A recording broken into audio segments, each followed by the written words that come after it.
দীর্ঘ প্রায় আনুমানিক 1.5 থেকে 2 মাস বৃষ্টিবিহীন এবং তাপপ্রবাহ এবং তীব্র দাবদাহের পর অবশেষে আবহাওয়া দপ্তরের পূর্বাভাস মতো এদিন বিকালের পর থেকেই আবহাওয়া পরিবর্তন হতে থাকে। সন্ধ্যা নাগাদ ঝড়ো হওয়ার সঙ্গে নামে বৃষ্টি, স্বস্তির বৃষ্টি। এই বৃষ্টিকে উপভোগ করতে অনেকেই রাস্তায় বেরিয়ে পড়েন। তারপর হঠাৎই ঘন্টায় 60 থেকে 70 কিলোমিটার বেগে দমকা হাওয়া বয়ে যায়। ঠিক তারপরই খবর আসে বিবেকানন্দ কলেজের কাছে ঝড়ের সময় প্রায় 7টার সময় এই গাছটা পড়েছে। বিবেকানন্দ কলেজ রোড বন্ধ। বিপর্যয় ব্যবস্থাপনা দপ্তরের কর্মীরা যুদ্ধকালীন তৎপরতার সাথে কাজ করছেন।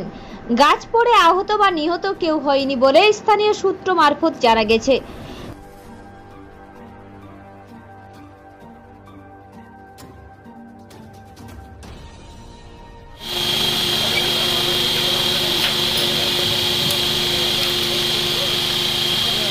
পূর্ব বর্ধমান থেকে দেবাশিস ঘোষের রিপোর্ট, রূপসী বাংলা মিডিয়া।